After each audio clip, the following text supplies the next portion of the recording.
नमस्कार फ्रेंड्स, स्वागत है आपका हमारे YouTube channel home science BA पर। फ्रेंड्स, आज इस वीडियो में हम देखेंगे BA थर्ड सेमेस्टर का ये एक इम्पॉर्टेंट टॉपिक है, वृद्धि एवं विकास, जो कि आपका पूरा बाल विकास पे डिपेंड है, पूरा आपका सिलेबस। तो ये वृद्धि एवं विकास जो होता है ये आपके लिए एक इम्पॉर्टेंट टॉपिक है। वृद्धि एवं विकास के बारे में थोड़ा सा देखेंगे, इसमें डिफरेंट क्या होता है, ये मोस्टली क्वेश्चन आ ही जाता है। तो थोड़ा सा आगे देखते हैं। जीवन एक सतत प्रक्रिया है, एक व्यक्ति जाता है तो एक आता है, एक नवीन जीवन का आरंभ होता है। बच्चा माँ की गोद से निकलकर पहले चलना फिर दौड़ना सीखता है और एक दिन स्वयं इतना बड़ा हो जाता है कि वह खुद किसी न किसी नन्ही सी जान का पिता बन जाता है। यह क्रम अनवरत चलता रहता है। तो इस तरीके से देखा कि आपने विकास का ही एक क्रम होता है। जब बच्चे का जन्म होता है, उसके बाद विकास की अवस्थाओं के बाद ही वह एक अवस्था से दूसरे से तीसरे से चौथे, ऐसे होते होते वो वृद्धावस्था तक पहुंच जाता है। ये कहीं ना कहीं वृद्धि और विकास का ही कारण होता है, जो एक बच्चा शैशवावस्था से जन्म लेकर के वृद्धावस्था तक पहुंचता है। तो ये जो वृद्धि और विकास होता है ये सभी जीवित वस्तुओं में होता है, सभी जीवित चीज़ों में होता है। जितनी भी लिविंग थिंग्स होती हैं सब में ये विकास व वृद्धि की प्रक्रिया होती है। तो जीवन की विभिन्न अवस्थाएं अपने नए रूपों में कई गुणों को अपना लेती हैं, तो कोई पुरानी विशेषताओं को छोड़ भी देती हैं। हमारा जो पूरा जीवन काल होता है उसमें कुछ विशेषताएं नई होती हैं तो कुछ पुरानी होती हैं, तो कुछ दोनों को मिला करके इस तरीके से ये चलता रहता है। उसके बाद थोड़ा सा देखते हैं वृद्धि एवं विकास का अर्थ। वृद्धि का सबसे पहले देखते हैं। वृद्धि का अर्थ होता है बढ़ना। वृद्धि परिमाणात्मक परिवर्तन से संबंधित है, जैसे आकार में बढ़ना तथा संरचना में बढ़ना। अर्थात वृद्धि शारीरिक रचना और शारीरिक परिवर्तन की ओर संकेत करती है। अर्थात वृद्धि का मतलब वह होता है जो परिमाणात्मक होती है, जो हमें दिखाई देती है, जिसमें आकार बढ़ जाता है, संरचना जो होती है उसकी बढ़ जाती है। जैसे कोई बच्चा शैशवावस्था में उसकी लंबाई कम होती है, उसके बाद जैसे जैसे वो बाल्यावस्था में पहुंचता है, उसके बाद किशोरावस्था में पहुंचता है, तो ऑटोमेटिक आप देखते हैं उसकी लंबाई जो होती है वो बढ़ जाती है। तो वो प्रत्यक्ष रूप से हमें दिखाई देती है। उसके बाद किसी भी प्राणी में विकास पहले तथा वृद्धि बाद में होता है, किंतु केवल परिपक्वता तक ही होती है। जो शारीरिक विकास होता है कब तक होता है? जब तक बच्चा किशोरावस्था तक होता है, और किशोरावस्था तक आते आते उसके अंदर परिपक्वता आ जाती है, तो उसके बाद क्या हो जाता है? वृद्धि बंद हो जाती है। जबकि विकास जीवन पर्यंत चलने वाली प्रक्रिया होती है। जो वृद्धि होती है वो जन्म से लेकर के किशोरावस्था तक ही होती है, जबकि जो विकास की प्रक्रिया होती है वो जन्म के पहले से लेकर के गर्भाधान से लेकर के वृद्धावस्था तक चलती रहती है। व्यक्ति के अंदर आंतरिक नई परिवर्तन होते रहते हैं। जो परिवर्तन हमें दिखाई नहीं देते हैं, महसूस किए जाते हैं, उसको विकास कहा जाता है। जैसे मानसिक विकास को हम देख नहीं सकते हैं, लेकिन शारीरिक विकास को हम देख सकते हैं। तो इस तरीके से हरलाक के अनुसार वृद्धि मात्रात्मक परिवर्तनों, आकार एवं संरचना में परिवर्तन का उल्लेख करती है। स्त्री के द्वारा गर्भ धारण करने के बाद ही वृद्धि प्रारंभ हो जाती है। यह वृद्धि गर्भस्थ शिशु के का आकार एवं संरचना में होती है। यह वृद्धि परिपक्वता तक चलती रहती है। वृद्धि बालक के शरीर और संरचना में ही नहीं होती, बल्कि उसके आंतरिक अंगों तथा मस्तिष्क में भी होती है। तो इस तरीके से जो वृद्धि व विकास होता है, दोनों का एक सिक्के, जो दोनों प्रक्रियाएं होती हैं वो दोनों एक सिक्के के दो पहलू होते हैं, एक दूसरे के बिना दोनों अधूरे होते हैं। उसके बाद अगला हम देखते हैं विकास के बारे में थोड़ा सा समझते हैं। विकास एक निरंतर चलने वाली प्रक्रिया है जो गर्भावस्था से लेकर के मृत्यु तक अविराम गति से चलती रहती है।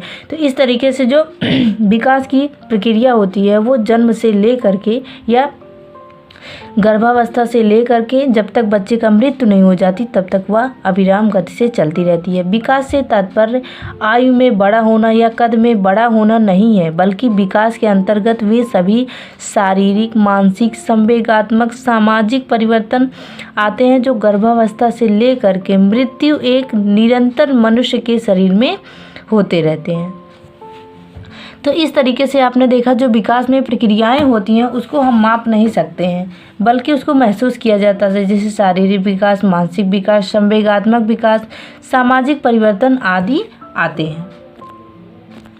उसके बाद आगे देखते हैं, विकास की प्रक्रिया में सभी परिवर्तन एक समान गति से नहीं होते, वरन किसी अवस्था में परिवर्तन तीव्र गति से होते हैं तो किसी अवस्था में धीमी गति से होता है।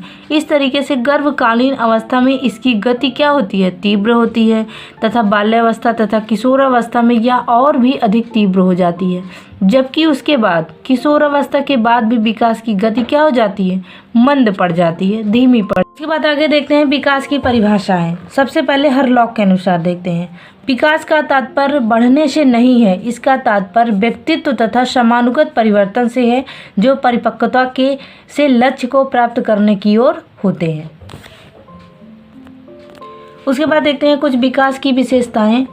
विकास एक अनवरत प्रक्रिया है जो गर्भाधान से आरंभ होकर मृत्यु तक पर्यंत चलने वाली प्रक्रिया। सोते जागते उठते बैठते चलते सतत चलती रहती है। शारीरिक मानसिक सामाजिक संवेगात्मक क्रियात्मक क्षेत्रों में कुछ नया होता ही रहता है।